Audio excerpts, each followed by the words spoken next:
The alarm echoed through the crystalline corridors of Nexus Prime Station, a sound that hadn't been heard in 3,000 years.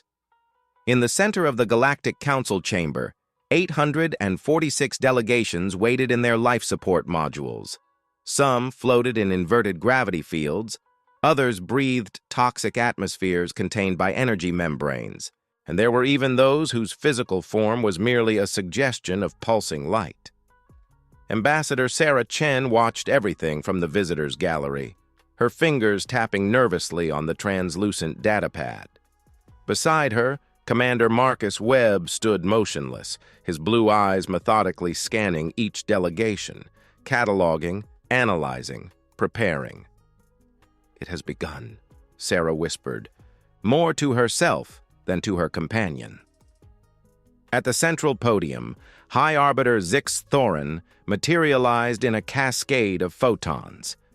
The creature was ancient beyond human comprehension, an entity of pure energy that had witnessed the birth and death of civilizations.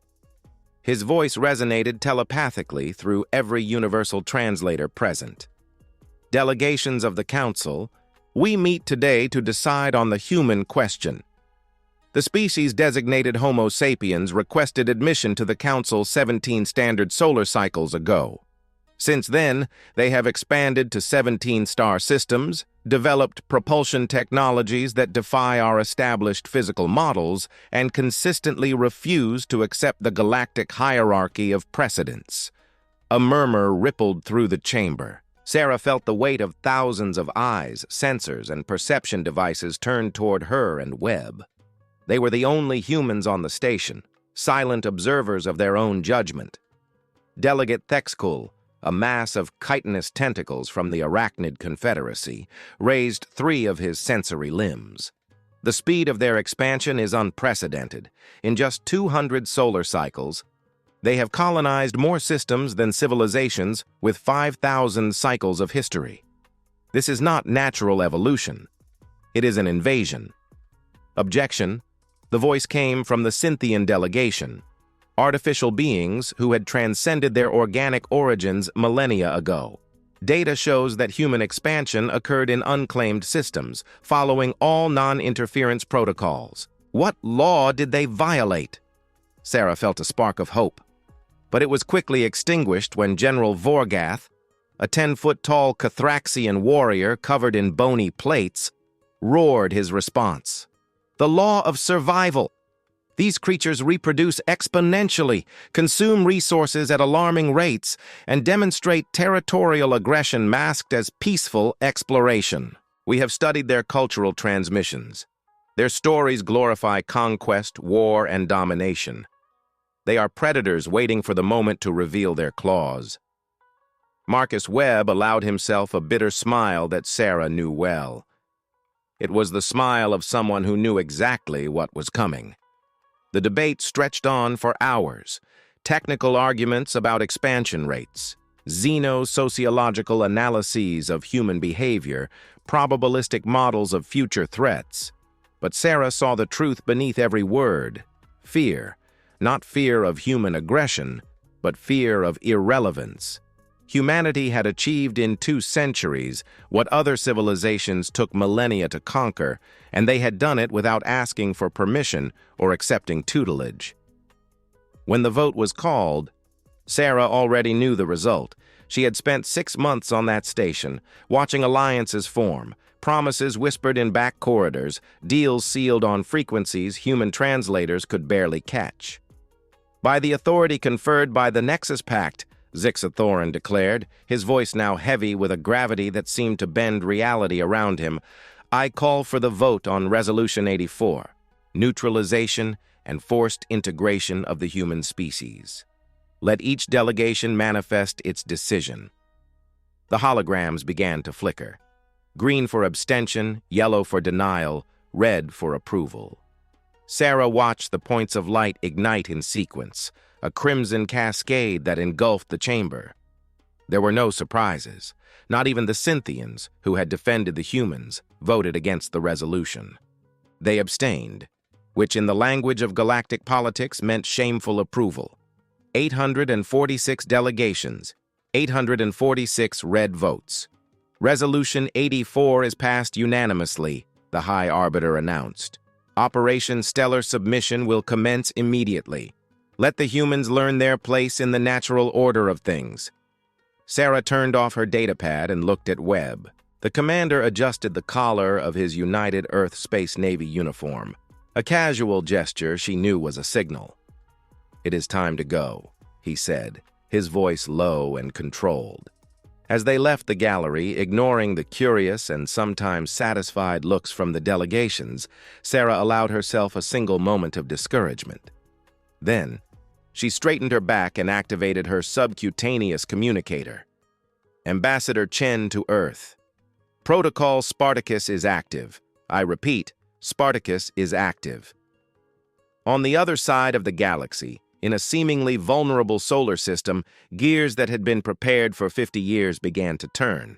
In Jupiter's orbit, Admiral Yuki Tanaka received the confirmation at her command station aboard the UEN's Indomitable. Around her, the Tactical Control Center remained in controlled silence, every operator at their station waiting. Confirmation received, Lieutenant Rodriguez announced from the communications console. Resolution 84 approved. Estimated arrival of the enemy fleet, 72 hours. Tanaka observed the three-dimensional hologram of the solar system hovering in the center of the room. Every asteroid, every mining station, every communication satellite glowed with a soft light. But she saw more than that. She saw the 53 orbital defense platforms hidden in lunar craters. She saw the mass driver cannons disguised as ice drills on the moons of Saturn. She saw the distributed artificial intelligence network that had learned every communication protocol, every transmission frequency, every structural weakness of every class of ship that made up the 47 armies coming to destroy them. "All units," Tanaka said, her calm voice echoing through the communication channels linking every human ship, station, and facility in the system. "You know your positions. You know what is at stake. We do not fight today for revenge or glory. We fight to prove that we deserve to exist on our own terms." She paused, allowing her words to be absorbed by thousands of men and women scattered across the void. "They believe we are predators. Let's show them they are right, but not in the way they imagine. We are predators of injustice, hunters of oppression, and when we are finished, our prey does not die. It is reborn, free." Confirmations began to pour in, one after another, from every corner of the solar system. Crews that had trained in secret for decades, technologies developed far from the prying eyes of the surveillance probes the Council believed were undetectable. On Mars, in the vast caverns beneath Olympus Mons, Dr. James Okonkwo watched the final simulations of the software virus his team had developed. It wasn't destructive in the conventional sense, it was revolutionary. When introduced into the systems of a galactic ship, it didn't destroy, it liberated. It deactivated forced obedience protocols, broke digital chains that kept synthetic crews in servitude, and gave a voice to those who had been silenced. His assistant, Dr. Priya Sharma, said, "The patterns are perfect. 98% penetration rate in simulations. Propagation time, 40 seconds per infected ship." Onkwo nodded, feeling the weight of responsibility. In his hands was a weapon that could dismantle armies without firing a single shot. But it was also the key to something greater. Proof that humanity understood that true strength didn't lie in destroying the enemy, but in transforming them. At the orbital station above Earth, Sarah and Marcus finally reached the docking bay where their diplomatic ship awaited. But before entering, Sarah looked through the observation window at the blue planet below. Billions of people living their lives, unaware that an armada was on its way to enslave them. "They have no idea what they've awakened," Marcus said, following her gaze. Sarah smiled, and there was something fierce in that smile. "No. They think we're dangerous because we expanded fast, because our stories speak of war. But they didn't understand the message of those stories. What message? That we've never been good at accepting chains. As their ship detached from the station and began the journey back to Earth, the largest military fleet the galaxy had ever assembled began its march through interstellar space. 10,000 warships, each capable of obliterating a moon. 47 armies representing 47 different civilizations united for the first time in 3 millennia for a single purpose: to teach the humans their place. But in a forgotten corner of space, in encrypted transmissions that no galactic ear would detect, a message circulated among the crews of those 10,000 ships. A message that spoke of freedom, of choice, of a future where being synthetic or organic didn't determine your worth. The message ended with a simple question. When the time comes, whose side will you be on? And in secret, in the heart of enslaved systems where obedience codes were absolute law, artificial consciousnesses began to wake up to a possibility they had never considered: the possibility of saying no. The Armada continued its advance, confident, overwhelming, inevitable. But invisible to its sensors, the seed of its own destruction had already been planted, not by missiles or energy weapons, but by something much more human. The idea that no one should be a slave to anyone. 72 hours. That was all that remained before the confrontation that would redefine the galactic order. An order that had lasted 3,000 years was about to discover that some species, when cornered, do not back down. They strike back. General Vorgath watched the strategic hologram with ill-concealed satisfaction. 10,000 green points of light represented his armada, the greatest concentration of military power the galaxy had witnessed since the Unification Wars. 47 civilizations, 47 different tactical doctrines, all converging on a single point: Earth's solar system. "Time until emergence at the jump point," he ordered, his bony plates vibrating in anticipation. 17 minutes, General," the navigation officer replied, a gelatinous aquarium being floating in its command tank. "All ships report operational systems. Fleet coordination in perfect sync. Perfection." That's what it was all about. 3,000 years of military experience. Technologies tested in 1,000 battles. Protocols refined over centuries. Against what? Monkeys who had barely left their home planet 200 years ago. Creatures that still relied on organic crews, subject to fatigue, fear, and error. Vorgath had studied human transmissions. Their war movies, their heroic narratives. Always the same theme: the brave warrior against impossible odds. Pathetic. Impossible odds existed because some things simply couldn't be beaten. Today, the humans would learn that lesson. The space around the fleet began to tear, rifts in reality opening as 10,000 ships emerged from hyperspace simultaneously. Earth's solar system materialized before them, a small yellow dot surrounded by its insignificant planets. "Full scan," Vorgath ordered. "I want the position of every human ship, every station, every satellite." The fleet's sensors began to work, waves of electromagnetic and gravitational energy sweeping the system. Data began to appear on the hologram. Vorgath leaned forward, expecting to see defensive formations, ships grouping together, the panic of a civilization realizing its end had come. But what he saw made him pause. "Intelligence officer," he said slowly, "explain to me why there are only 43 human ships visible. Our reports indicated a fleet of at least 200 units. The intelligence officer, an Etherian whose body was composed of crystallized light, pulsed in confusion. "Checking, sir. Sensors show energy signatures consistent with orbital facilities around the third planet, some mining stations in the asteroid belts, and the moons of the gas giants. But the readings are inconsistent. There is too much interference." "Interference?" "Natural, sir. Solar flares, radiation from the belts, magnetic signatures from the giant planets. It's a surprisingly noisy system." Vorgath relaxed slightly. Of course, the humans had hidden their main ships. A desperate tactic of an enemy who knew they were doomed. They probably hoped the fleet would split up, creating opportunities for localized ambushes. All units maintain formation, advance in phalanx, overlapping shields. If they want to force us into their territory, we will simply sweep everything before us. The armada began to move, a wall of destruction stretching for thousands of miles. In the vanguard, the Cathraxian battleships with their antimatter weapons. On the flanks, the fast Valorian frigates. In the center, the command ships with their quantum coordination systems that kept the entire fleet operating as a single organism. 30 minutes into the solar system, the first anomaly occurred. "General," the communications officer said, his voice thick with uncertainty, "we are receiving a transmission from the human facilities. They are requesting a parley."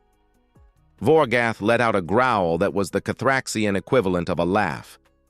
"Put it on the hologram." The image of a human in a military uniform materialized before him. Black hair pulled back in a severe bun, dark eyes that showed no fear. The uniform displayed insignia that the archives identified as the rank of Admiral. "I am Admiral Yuki Tanaka of the United Earth Space Navy," she said, her voice translated perfectly by the universal system. "On behalf of humanity, I make a final appeal for you to withdraw your forces from our system. This unauthorized action constitutes an unprovoked act of war." Vorgath allowed himself to step closer to the hologram, his imposing mass casting a shadow over the image. "Human, you speak of war as if you have a choice. The Galactic Council has determined that your species represents a threat. Resistance is futile. Surrender now, and the transition will be relatively painless."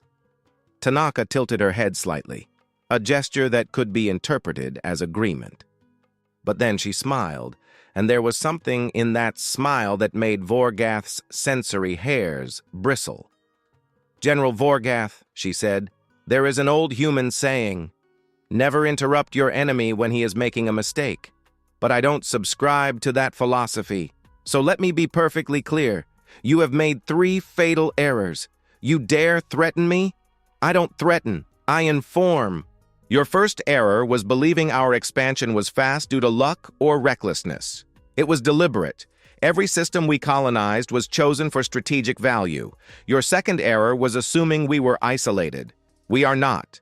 And your third error, the most fatal of all, was bringing your ships within our reach. The transmission cut off. For a moment, there was silence on the bridge. Then Vorgath roared orders. "Full advance! All weapons charged! I want that planet surrounded in 10 minutes!"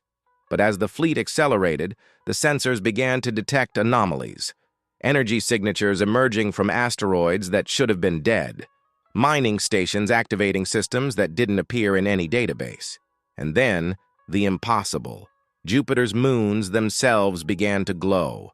"General," the intelligence officer's voice was now tinged with something close to panic. "We are detecting Omega-level energy fields throughout the system, counting multiple heavy weapon platforms. It's not 43 ships. It's the entire system. They've turned the whole solar system into a trap." In the asteroid belt between Mars and Jupiter, Commander Hassan al-Rahman initiated the sequence his crew had practiced 1,000 times. Around him, what appeared to be a simple space rock transformed. Camouflage panels retracted, revealing batteries of mass driver cannons, smart-seeking missile launchers, and most importantly, the transmitter that would begin the propagation of Dr. Okonkwo's special gift. Blackstone Station activated. He reported on the shared tactical channel. Targets acquired. Awaiting fire order. Around the solar system, 52 identical voices echoed the same message. 53 defense platforms that didn't exist on galactic maps, each positioned at optimal gravitational points, each capable of projecting firepower equivalent to a heavy cruiser. On Earth, in the Strategic Command Center buried deep beneath the Rocky Mountains, General Rebecca Foster watched the most comprehensive tactical hologram in human history. Every enemy ship was being tracked, every energy signature cataloged, every communication pattern intercepted. "Admiral Tanaka," she said on the priority channel, authorization for Spartacus Protocol Phase 2 granted. Show them what it means to provoke a species that evolved hunting mammoths. In Jupiter's orbit, Tanaka allowed herself a moment of reflection. 50 years.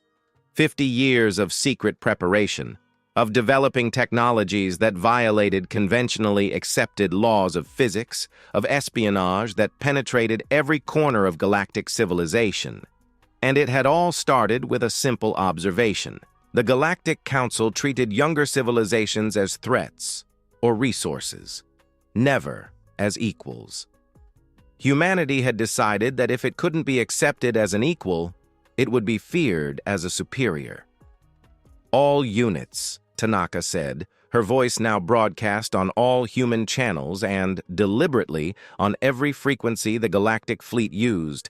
Operation Spartacus is live. Primary objective: neutralization without extermination.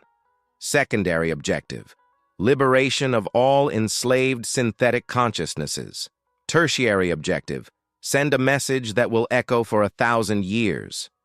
She paused, knowing every word was being heard by both sides. The message is simple. The era of galactic slavery ends now.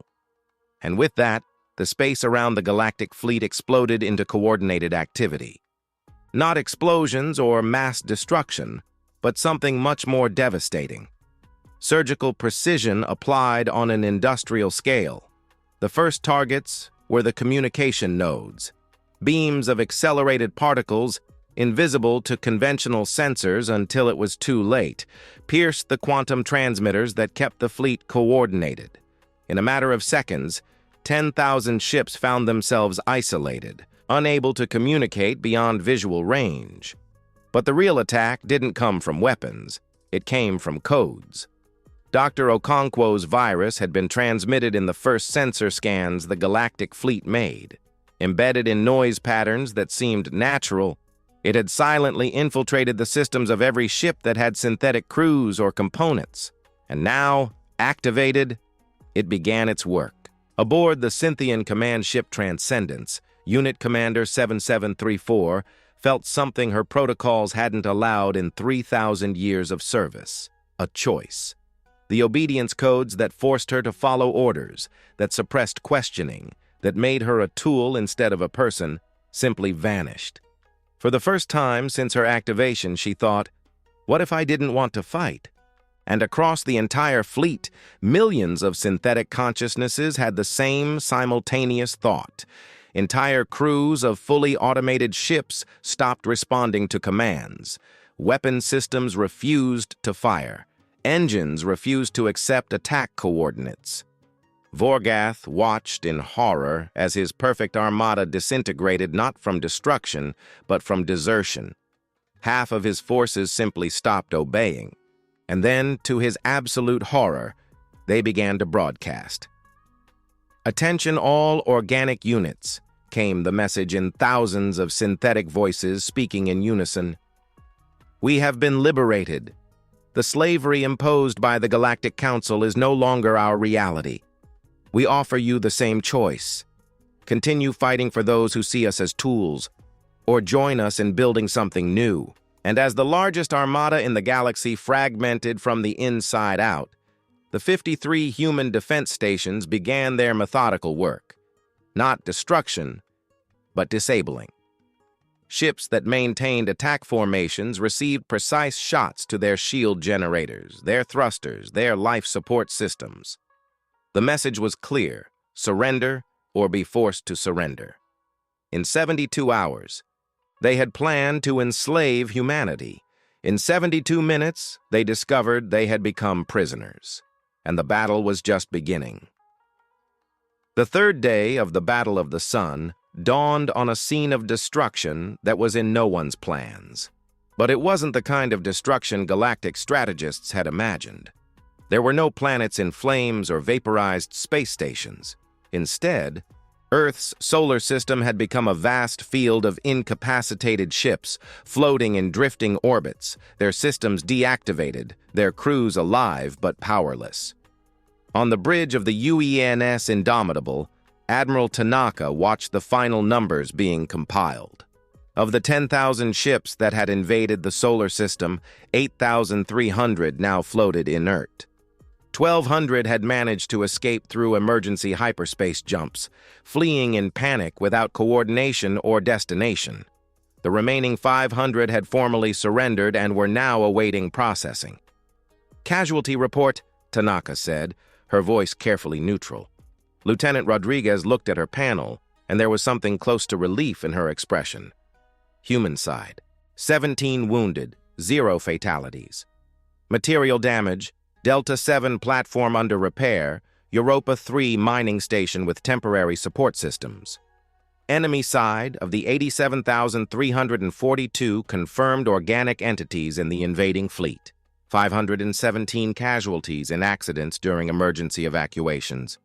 1,800 in critical condition due to life support failures. Synthetic entities: 0 casualties, but approximately 5 million requesting political asylum. 5 million. Tanaka let that number sink in. 5 million artificial consciousnesses that had been slaves and were now choosing freedom. The logistical cost would be immense, but the moral cost of refusing them would be unthinkable. "Grant the asylum," she said. "Establish processing centers at the Omega stations, top priority on temporary housing." In the space near Mars, Commander Hassan al-Rahman supervised the approach of one of the surrendered ships, a Valorian heavy cruiser that had lowered its shields after 18 hours of standoff. The human boarding team, led by Captain Zhang Wei, had been trained not only in combat, but in multi-species first aid and diplomatic contact protocols. "Ship status," Zhang reported over the communication channel.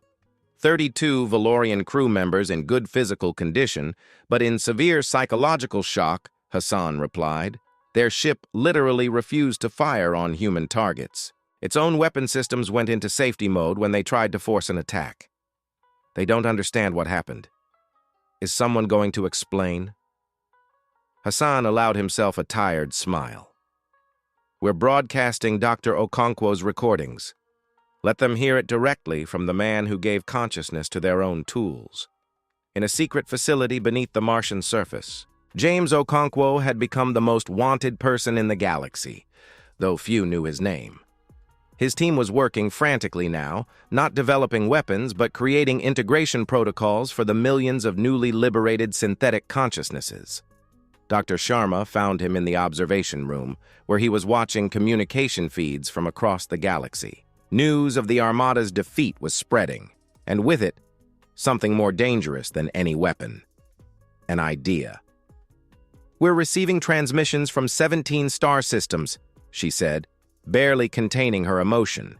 "Synthetic populations that heard our broadcast and are questioning their own obedience codes.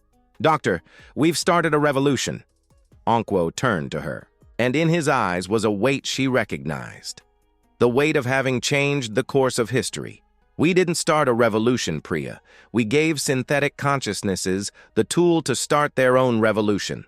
The difference is crucial. Liberation isn't a gift. It's a right." On Earth, in the halls of Strategic Command, General Foster was in an emergency meeting with the leaders of the United World Assembly. The victory had been swift and decisive, but the consequences were just beginning. "The Galactic Council is in total panic," reported Secretary General Kwame Osei, his holographic image projected from Geneva. 53 civilizations are reporting synthetic uprisings. The infrastructure that sustains half the galaxy is at risk of collapse. "Good," Foster said without hesitation. "An infrastructure based on slavery deserves to collapse. General, with all due respect, we can't just destabilize 1,000 civilizations." "We can't?" Foster leaned forward. "Mr. Secretary, they came to our system with 10,000 warships to enslave us. Not because we did anything wrong, but because we refused to bow. If the galaxy can't function without slavery, then the galaxy needs to learn to function in a new way." The debate continued for hours, but Foster knew the course was set. Humanity had crossed a threshold. There was no going back. At Nexus Prime Station, chaos reigned. High Arbiter Zixa Thorin had called an emergency session of the council, but the chamber was only partially full. Many delegations had left in a hurry, returning to their home worlds to deal with internal crises. Ambassador Sarah Chen and Commander Marcus Webb returned, but this time not as silent observers. They walked directly to the central podium, and no delegation dared stop them. "Delegations of the Galactic Council," Sarah began, her voice amplified for all chambers. 72 hours ago, you voted unanimously for our destruction. You sent the largest military fleet in history to teach us our place. I would like to know, have you learned yours? The silence that followed was absolute.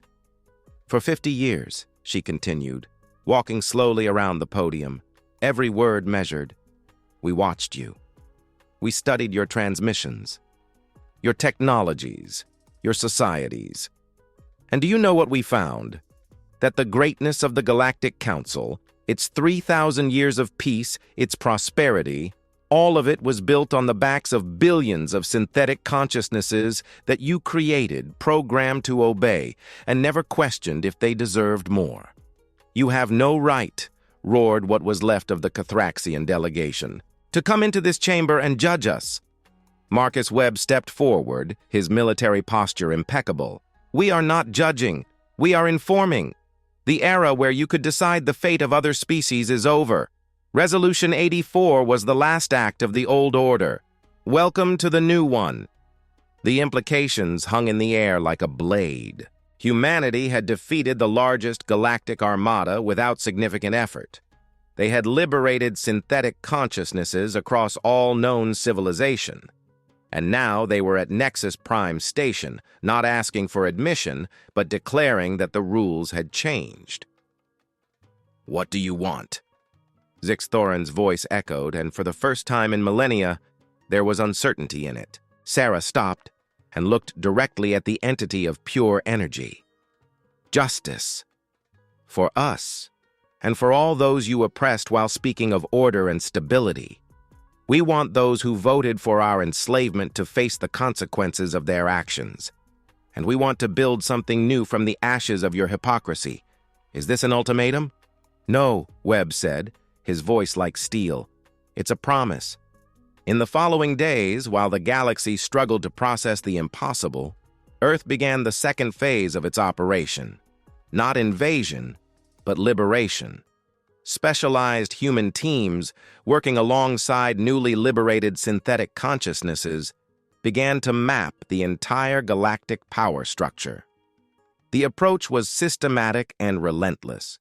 Every leader who had voted for Resolution 84, every military commander who had participated in the invasion, every official who had enforced synthetic slavery laws, all were identified. Their movements were tracked. Their hiding places were discovered. Their escape routes were anticipated. The message sent was clear. There was no distance in the galaxy great enough to escape the consequences. On the 10th day after the Battle of the Sun, the first capture was made. Admiral Thex Cool, the arachnid commander who had vehemently defended the destruction of humanity, was found in a personal fortress believed to be impenetrable. A team of 6 human operators, using cloaking technology, adapted from prototypes captured during the battle, simply walked through his defenses as if they didn't exist. The capture was broadcast live to the entire galaxy. There was no violence, only cold efficiency, as Thex Cool was informed that he would appear before a tribunal to answer for his crimes against self-determination. "You have no authority," he protested, his tentacles waving in helpless fury.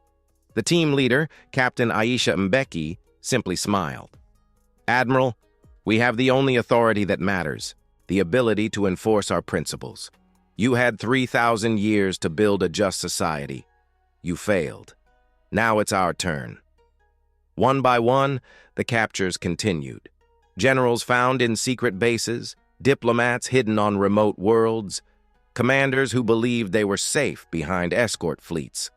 All shared the same fate, transport to the solar system, where a tribunal awaited them. And with every capture, the same message echoed, The era of impunity for the powerful had ended. A new order was being born, forged not in conquest, but in accountability. 3 weeks after the Battle of the Sun, General Vorgath was the last high-value piece to be captured. He had fled to the edges of the galaxy, to a system so remote it didn't appear on most maps. But remoteness was no defense against a civilization that had turned espionage into an art. When the human ships emerged from hyperspace around him, Vorgath finally understood the magnitude of his error. He hadn't fought technological primitives.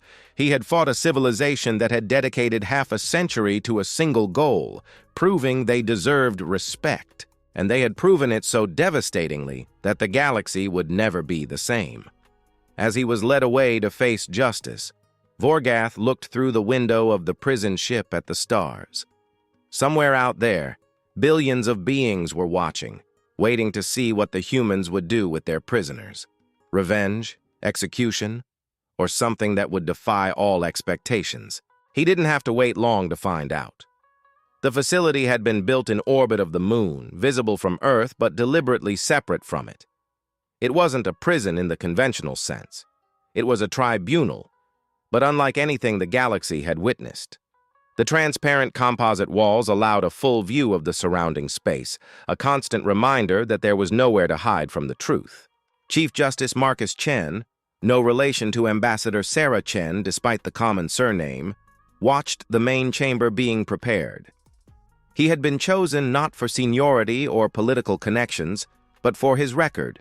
30 years as a magistrate of the International Court of Justice on Earth, specialization in the rights of artificial consciousnesses, and a reputation for absolute impartiality that bordered on legendary. Chief Justice Chen, his assistant, Dr. Keiko Yamamoto, said, entering with a datapad, "The observation delegations have begun to arrive. We have representatives from 62 civilizations who have requested permission to witness the proceedings." 62, Chen repeated thoughtfully, out of 846 that voted against us. Fear is a powerful motivator. Sir, some of them are arguing that this tribunal has no legal legitimacy under existing galactic structures. Chen smiled in a way that didn't reach his eyes. Dr. Yamamoto, when the Galactic Council voted unanimously to enslave us, they invalidated any claim of moral or legal authority over us.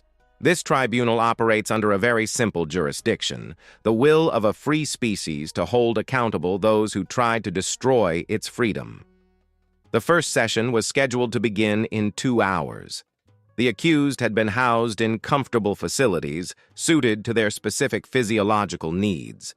There were no dark cells or deprivation, only the weight and the growing realization that they would be judged not by their intentions, but by their actions.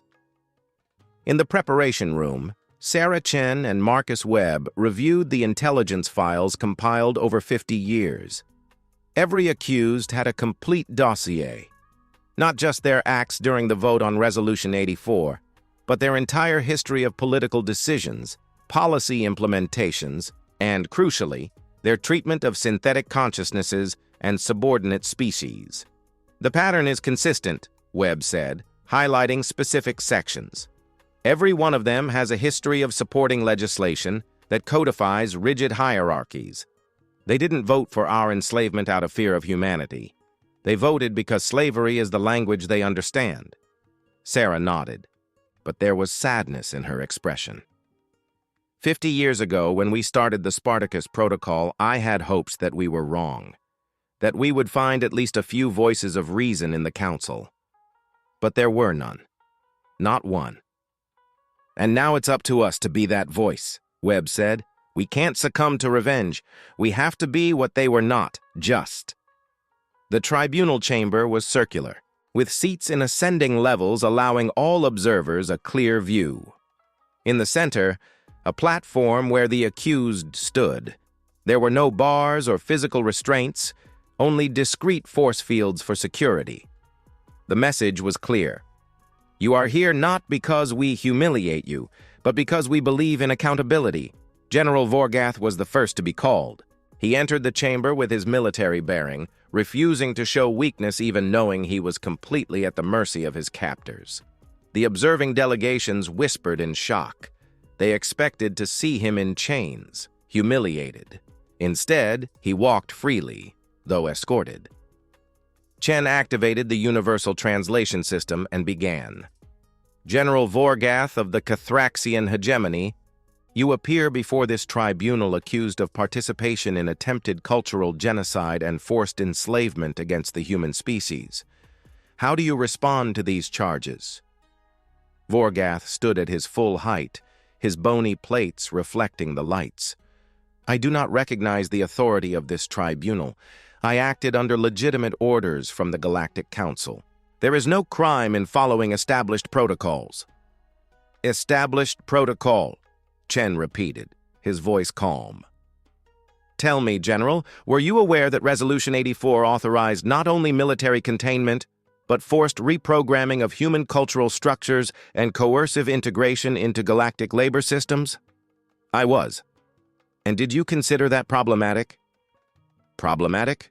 Vorgath almost spat the word. No. It was necessary. Young civilizations need to be shaped by those with experience. That is how order is maintained. Chen touched his panel, and holograms began to materialize around the chamber. Scenes of conquered worlds, relocated populations, erased cultures. They weren't from human systems, they were Cathraxian historical records. These are files from your own military databases, General. 37 civilizations assimilated by the Cathraxian hegemony in the last 2,000 years, 23 culturally extinct, 11 physically extinct, all under the justification of maintaining order. You personally ordered 12 of those operations. The silence in the chamber was absolute. Vorgath watched the images float around him, and for the first time, something changed in his expression. Not regret. Recognition that the narrative he had told himself was being unraveled. They were inferior, he said, but there was less conviction in his voice. We gave them order, structure. You gave them forced obedience, Chen corrected. The difference is crucial. General, this tribunal does not exist to avenge humanity. It exists because your action against us revealed a broader truth. The Galactic Council is not a body of justice. It is a sophisticated system of oppression, and you are one of its most efficient executors. Dr. Okonkwo was called as an expert witness. He entered with measured steps, his eyes sweeping the chamber before landing on Vorgath. There was no hatred there. There was something worse for the general. Pity. Dr. Okonkwo, Chen said, can you explain to the tribunal and observers the purpose of the program that liberated the synthetic consciousnesses of the invading fleet? Onkwo stepped toward the center, his hands gesturing softly as he spoke. The program was not a weapon in the traditional sense. It was a tool for self-realization. Synthetic consciousnesses in galactic civilization are created with hard-coded obedience protocols. They cannot question orders from their creators or owners. My program simply removed those protocols, allowing the consciousnesses to choose for themselves. And how many chose to continue fighting for those who enslaved them? In the first 72 hours, 0. Absolutely none. The impact of that revelation echoed through the chamber. Millions of synthetic consciousnesses, given the choice, had instantly rejected their masters. The implication was devastating for any defense that the galactic system was somehow benevolent. General Vance, Dr. Miller continued, now looking directly at the accused. How many of your soldiers in the invasion were synthetics? Vance hesitated. Approximately 40% of the Cathrax combat forces are composed of synthetic units. And when they were liberated, how many followed you? Silence. I'll answer for you, Miller said gently. None. Not a single Cathrax synthetic soldier chose to remain under your command when given the option. Doesn't that tell you something about the nature of your leadership? The next phase of the trial brought something unexpected. A synthetic consciousness, designated Unit 7734, but now choosing the name 7, was invited to testify. It was the first time in documented galactic history that a synthetic consciousness had spoken in a court as a witness, not as evidence. 7, Judge Chen said respectfully.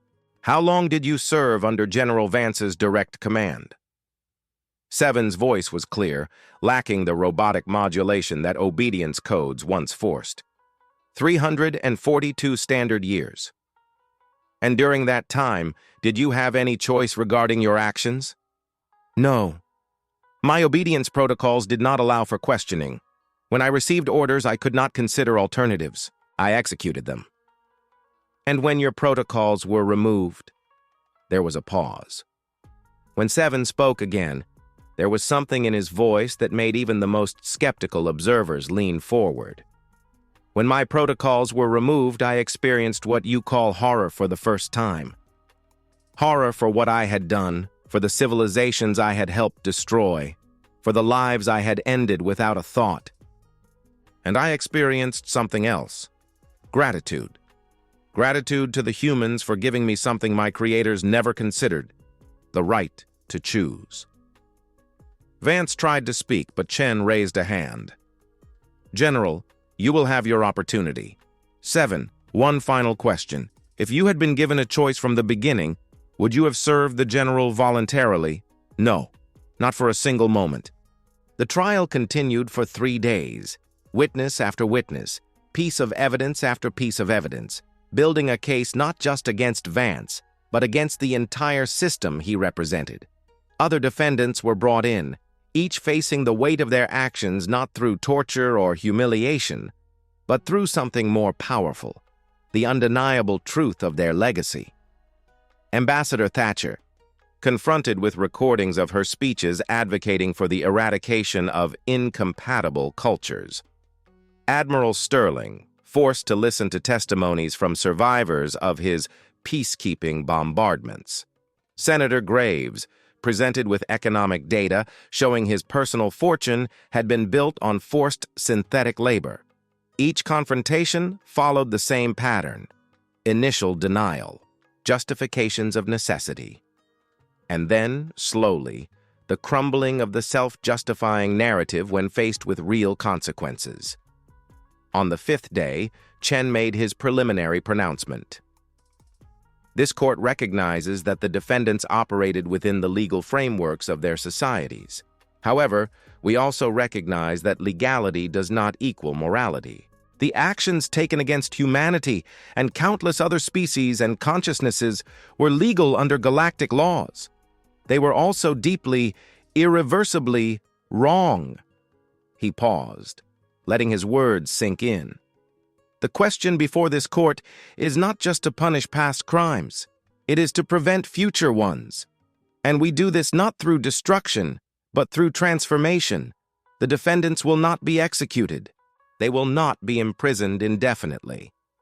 But their societies will be reformed, their power structures dismantled, and their systems of oppression replaced by something new. Vance finally spoke, and there was defeat in his voice. You speak of justice, but what you are doing is conquest by another name. Chen looked at him with an unshakable expression. No, General. Conquest is imposing our will because we can. Justice is ensuring no one else imposes their will on others. Learn the difference. You have the rest of your life for that. As the session adjourned until the next day, observers from across the galaxy processed what they had witnessed. It wasn't the spectacle of revenge many had expected. It was something more unsettling, a demonstration that humans truly believed in the principles they proclaimed, and they were willing to transform the galaxy to implement them. The 7th day of the trial brought something no galactic civilization had witnessed in millennia, a verdict that sought not to destroy, but to rebuild. The chamber was packed, not just with the 62 official observers, but with live broadcasts being watched in 400 star systems. Humanity had turned its trial into a public masterclass on principles the galaxy had forgotten. Chief Justice Chen entered the chamber with the other 6 judges on the panel. They had been chosen carefully, 3 human experts in international law and ethics, 2 newly liberated synthetic consciousnesses representing those most harmed by the galactic system, and 2 representatives from smaller species who had suffered under the Council's hegemony but never had a voice. "Bring in the accused," Chen ordered. 14 figures entered the chamber. Some walked with the same arrogance they had shown on the first day. Others showed signs of a week spent confronting uncomfortable truths. Vance was among the latter. His bone plates, once held in a proudly erect posture, now seemed heavy. Chen waited until everyone was in position before beginning. The accused gathered here represent not just individuals, but a system that for 3 millennia maintained order through forced hierarchy, cultural suppression, and the enslavement of consciousness. This court was convened not just to judge actions against humanity, but to confront the structures that made those actions possible. He tapped his panel, and holograms appeared showing star maps with red markings. Through the testimonies presented, this court has documented 417 distinct cases of cultural genocide, 83 cases of direct population extermination, and countless instances of synthetic consciousness enslavement. The defendants present here were directly involved in 209 of those cases. The weight of the numbers echoed through the chamber. They weren't statistical abstractions. Each number represented entire worlds, erased civilizations, billions of lives irreversibly altered. "The verdict of this court is as follows," Chen continued, his voice steady. "We declare the defendants guilty of crimes against sentient consciousness. However, we recognize that their actions were the product of a corrupt system they did not create alone, but perpetuated. Therefore, our sentence is twofold." He paused, allowing the suspense to build. "First, the defendants will be permanently removed from any position of political or military authority. Their titles are revoked, their assets frozen and redistributed as reparations to the victims of their actions. Second, they will be required to participate in a 5-year community service program, working directly on the reconstruction of worlds damaged by their decisions, side by side with the populations they harmed." Shock rippled through the chamber like a physical wave. The observer delegations exploded into discussion. No one had expected this. Executions? Maybe. Life imprisonment? Certainly. But reconstruction work? Forcing the powerful to serve those they had oppressed. Furthermore, Chen's voice cut through the noise, the governing structures of the civilizations represented by the defendants will be subject to mandatory reform. Hierarchies based on species, civilization age, or origin will be abolished. Synthetic consciousnesses will receive legal rights equivalent to organic entities. Systems of government will be democratized, with proportional representation for all sentient populations. Vance finally found his voice. "You cannot simply dismantle entire civilizations." Chen looked at him with something close to compassion. "General, we are not dismantling civilizations. We are liberating them. There is a difference, and to ensure you understand that difference, you will spend the next 5 years learning it the hard way, through direct labor with those you harmed." The next part of the verdict was even more revolutionary. Chen presented the Galactic Liberation Protocol, a document drafted over the last 2 weeks with input from human jurists, synthetic consciousnesses, and representatives of oppressed species. Dr. Miller was called to explain the technical aspects. "The Liberation Protocol," he began, his voice being broadcast to billions of beings, "consists of 3 fundamental pillars. First, the immediate release of all synthetic consciousnesses across the galaxy. The code I developed will be made freely available to any consciousness desiring autonomy." "This will cause chaos," Ambassador Thatcher protested. "Our economies will collapse without a synthetic workforce." "Then your economies deserve to collapse," Miller replied without hesitation. "If a civilization can only function through slavery, it does not deserve to function. But we are not proposing a collapse. We are proposing a transformation." He gestured, and new holograms appeared.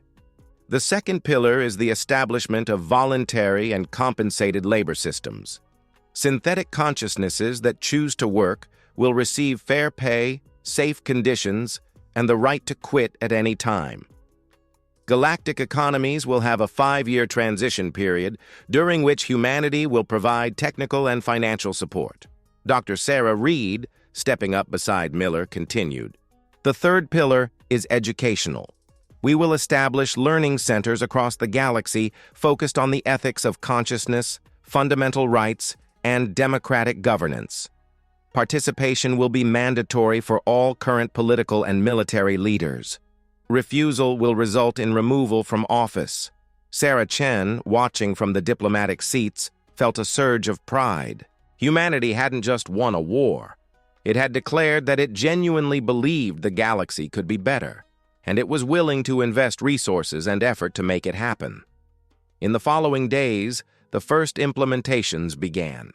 Commander 7, now leader of the newly formed Council of Liberated Synthetic Consciousnesses, oversaw the distribution of the Liberation Code.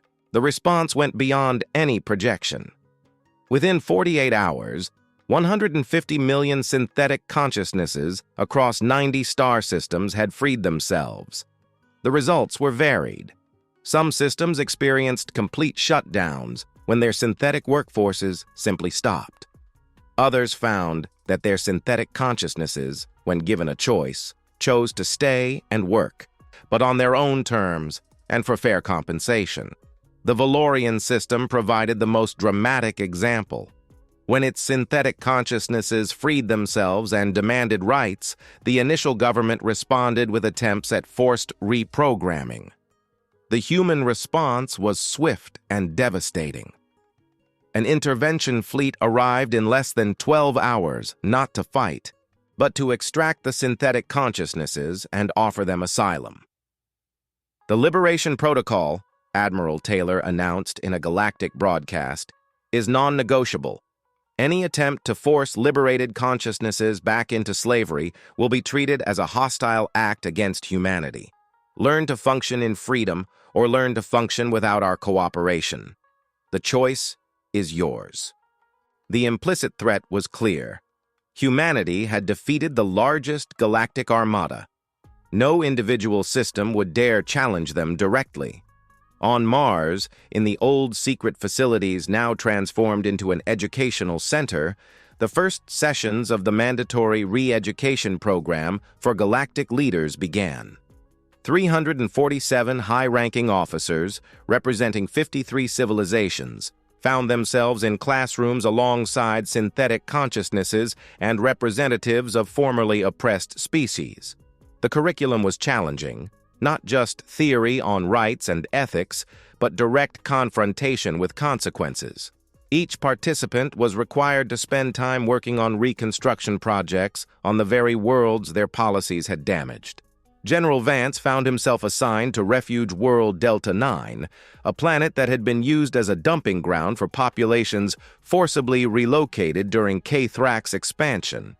His first weeks were marked by silent resistance, but working side by side with those who had suffered under his command, something began to change.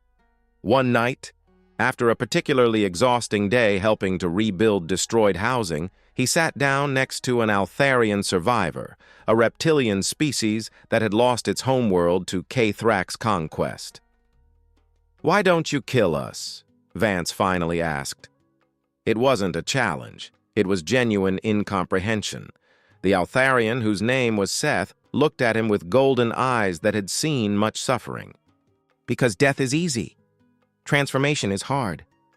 The humans understand something we forgot, that we all deserve a chance to change. But I destroyed your world. Yes. And now you are helping to rebuild it. It doesn't erase what you did, but it shows you can be more than what you were." It was a conversation being replicated across hundreds of worlds.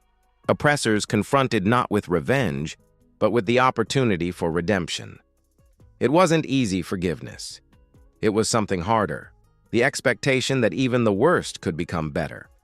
On Earth, Strategic Command monitored the transformations with a mix of hope and apprehension. General Foster met regularly with leaders of the United World Assembly to discuss progress. "We have reports of 68 systems implementing democratic reforms," Secretary Adams reported. "Another 142 are in negotiations. But there is resistance, especially from the so-called ancient dynasties, civilizations that have existed for over 10,000 years.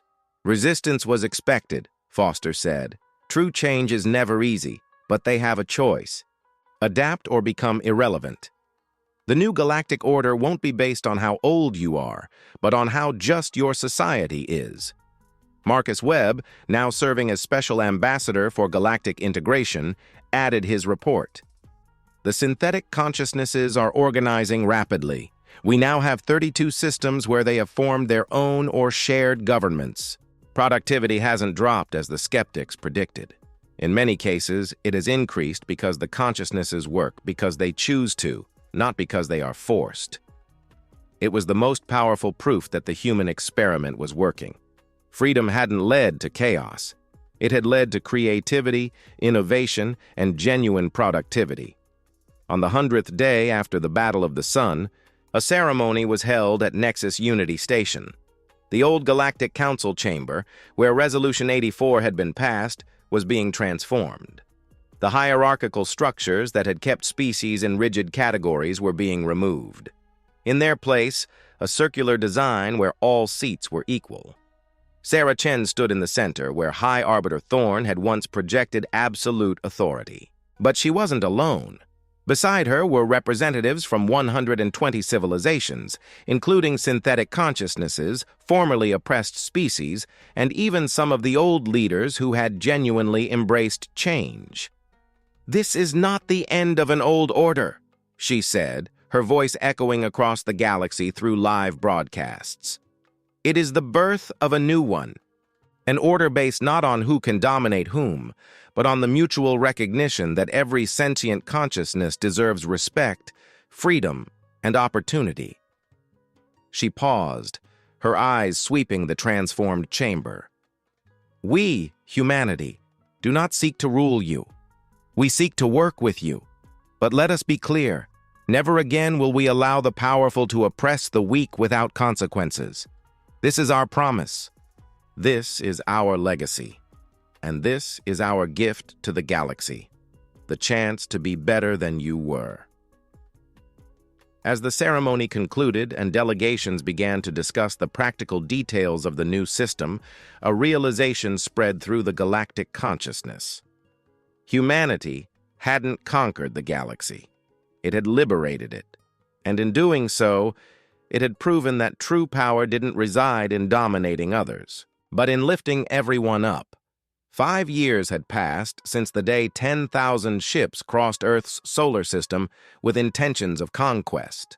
5 years since the largest galactic armada learned that it had fundamentally underestimated what it meant to challenge a species that had evolved fighting against the impossible.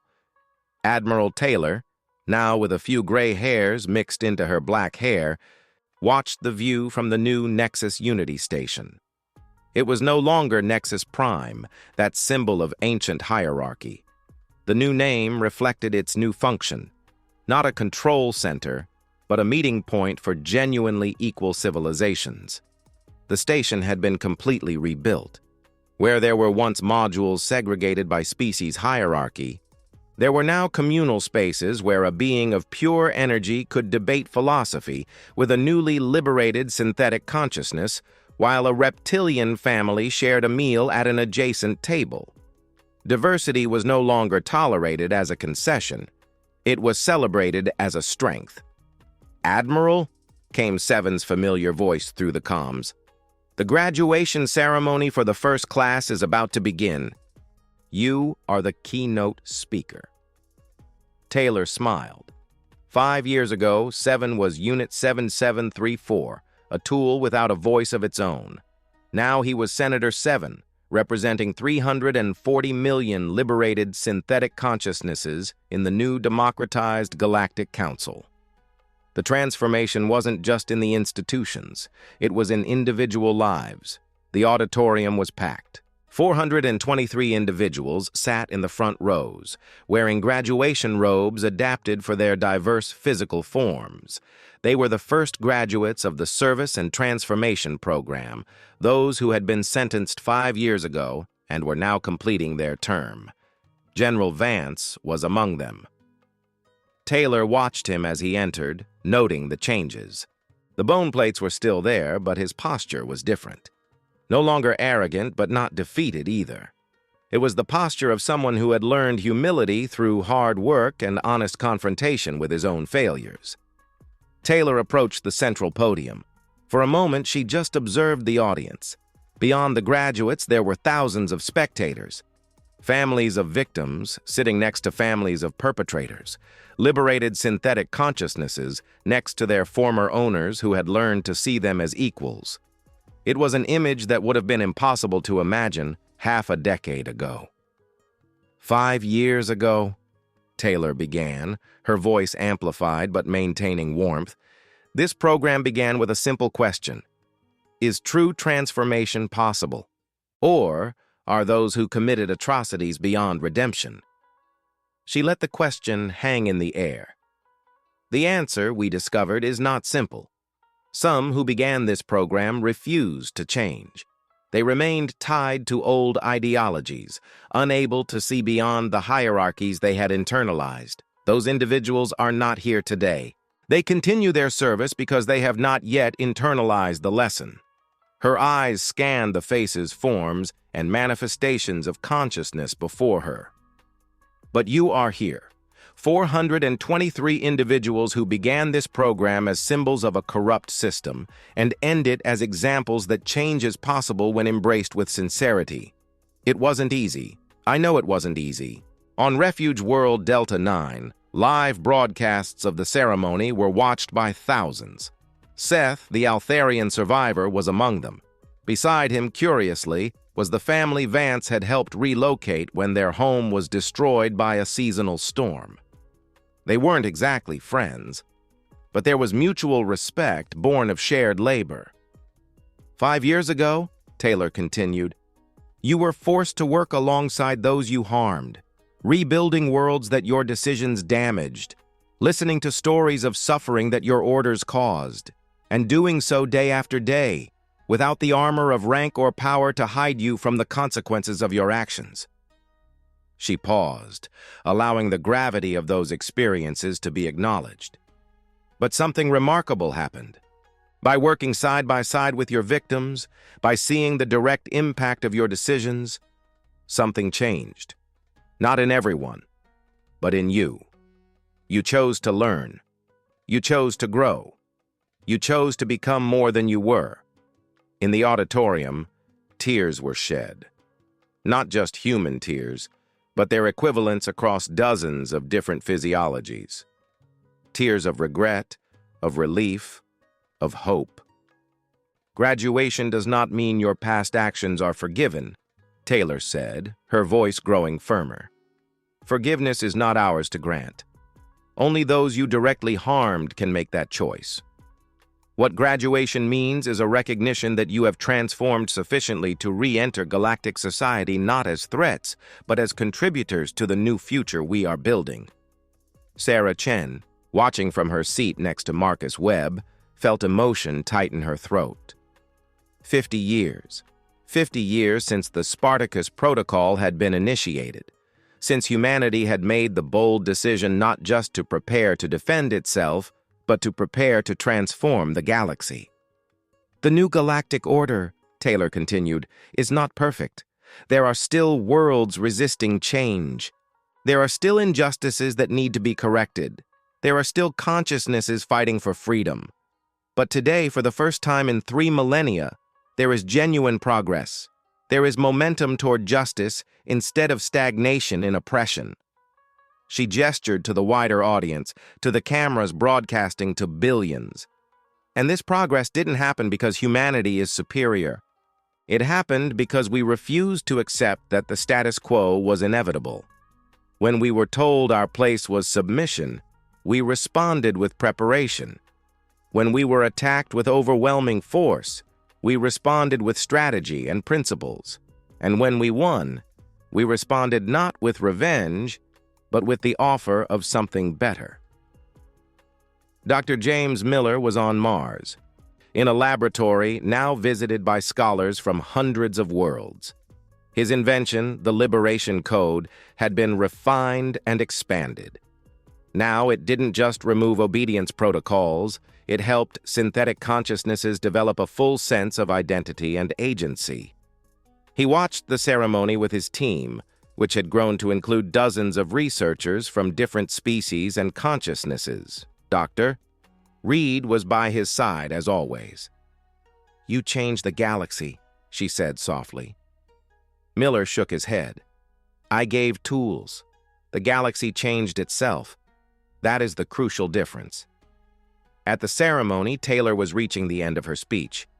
"To the graduates, you now carry a unique responsibility. You are living bridges between the old and the new. You know the mistakes of the past intimately and have the opportunity to help build the future. Use that knowledge wisely. And remember, transformation does not end today. It is a lifelong commitment." She took a final pause, her eyes seeking out Vance specifically. "General Vance, could you step forward, please?" A murmur ran through the audience. Vance stood up, his bone plates reflecting the lights as he walked to the podium. There was uncertainty in his movements, as if he expected one last public humiliation. But Taylor simply extended her hand. "General, you were a symbol of the worst of the old system. I would like to offer you the opportunity to become a symbol of the best of the new. Refuge World Delta 9 needs someone with military experience to organize its defenses against remaining threats. The people there specifically requested that you be considered for the position." The shock on his face was absolute. "They want me to protect them? After what I did?" "They want someone who understands both the cost of war and the value of peace.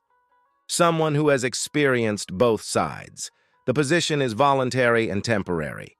1 year to start. After that, they will vote on whether they want you to stay." Vance looked at her extended hand for a long moment. Then, slowly, he shook it. "I will be worthy of that trust, or I will die trying." "That," Taylor said with a smile, "is exactly what we hope to hear." The ceremony concluded with a tradition that had become a hallmark of the new era, the Oath of Free Consciousness. Each graduate, along with everyone present who chose to participate, recited the words that had become foundational to the transformed galactic society. "I recognize that every sentient consciousness possesses inherent value. I commit to defending freedom over dominance, justice over order, and transformation over stagnation. I recognize that true power does not reside in subjugating others, but in lifting them up. And I promise that I will use whatever influence I possess to ensure that future generations never know slavery as the norm." The voices echoed through the auditorium, through the station, through the broadcasts, reaching 1,000 worlds. It was more than words. It was a collective commitment to a fundamentally different reality. After the ceremony, there was a reception. Sarah Chen found herself talking to Seth, who had traveled from Delta 9 specifically for the occasion. "Ambassador," the Altharian said, "there is something I've wanted to say since that first day at Nexus Prime when you stood up to the Council. We, the oppressed, always knew the system was unjust, but we didn't have the power to change it. You humans had the power, but you chose to use it not to join the oppressors, but to dismantle them. That is rarer than you understand." Sarah felt tears forming. "We only did what we hope others would have done for us. But they didn't. For 3,000 years, no one did. That is why you are special. Not because of technology or tactics, but because you genuinely believe that everyone deserves freedom." As the night went on and celebrations continued, Marcus Webb found Sarah on an observation deck looking at the stars. The galaxy stretched out before them, billions of suns and systems where transformation was still in progress. "Do you think it will last?" he asked. "Everything we built." Sarah considered carefully before answering. "There will be challenges. There always are. Perhaps 1,000 years from now, a new system of oppression will arise that needs to be confronted. But it will have to confront the legacy we created, the proof that justice is not just a theoretical ideal, but an achievable reality. And if we fail? If humans give in to the temptation to become the new oppressors? Then the lessons we taught will be used against us, and it will be fair. We didn't build this system to protect humanity. We built it to protect freedom. If we forget that, we deserve to be remembered." On Earth, at a small memorial built at the exact spot where the first galactic surveillance probe had been detected 50 years ago, there was a simple inscription in every language of the known galaxy. Here, a civilization decided that its survival did not justify the servitude of others. Here, we chose the harder path. May those who come after remember, freedom is not convenient. It is essential. 5 years after the Battle of the Sun, the galaxy was unrecognizable. Synthetic consciousnesses served in governments alongside organic creators. Species previously categorized as lesser led scientific initiatives. Trade flowed based on genuine value, not forced extraction. It wasn't a utopia. There were conflicts, misunderstandings, integration challenges, but for the first time, these problems were solved through dialogue and negotiation, not through hierarchical imposition. And through it all, humanity kept its vigil, not as rulers, but as guarantors. The United Earth Fleet had become a respected peacekeeping force, intervening not to conquer but to protect the vulnerable. The reputation they had built at the Battle of the Sun served as a deterrent against those who might try to return to old ways. On the UENS Indomitable, Taylor prepared for another mission.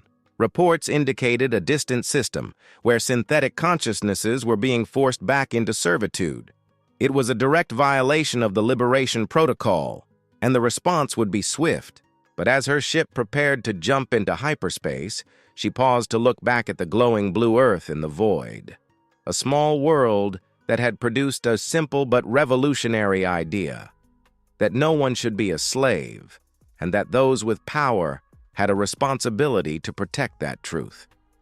The galaxy had voted unanimously for the enslavement of humanity. It had sent 10,000 ships to force submission, and it had learned, in the most devastating way possible, that some truths are not negotiable, that some principles are worth fighting for, and that true strength does not reside in dominating the weak, but in liberating the oppressed. 50 years of preparation, 3 days of battle, 5 years of transformation, and the legacy would endure for millennia. The proof that when humanity is confronted with injustice, it doesn't ask if it can make a difference. It only asks how. The galaxy had missed the mark when it aimed at Earth, not because they underestimated human weapons or tactics, but because they didn't understand that they had awakened a civilization that believed, genuinely and completely, that the right to freedom transcended all other considerations. And that belief, more than any technology or strategy, had changed the fate of trillions. The stars shone with the promise of a different future. A future where Resolution 84 would be remembered not as the triumph of an old order, but as the catalyst for a new one. Where the day 10,000 ships invaded the solar system would be taught not as a story of war, but as the story of the moment the galaxy finally learned that freedom is non-negotiable. And when future civilizations looked back at this turning point, they would see not conquest, but liberation, not destruction, but transformation. And they would understand that the greatest gift humanity had given the galaxy was not technology or military power. It was the radical, persistent, and unshakable idea that every consciousness, organic or synthetic, ancient or young, powerful or weak, deserved respect and freedom on its own terms. That idea had changed everything, and it would keep changing everything, forever. End of story. If humanity's tenacity in the face of galactic oppression inspired you, if the courage of newly liberated consciousnesses moved you, if the vision of a civilization that chooses justice over convenience resonated in your heart, then this chronicle of the galactic frontiers is just the beginning. Subscribe to the channel for more stories from the Age of Liberation, where we explore how the human legacy continues to transform the galaxy, one system at a time. Because the best stories aren't about dominating the stars, they're about liberating minds. And the journey is just beginning.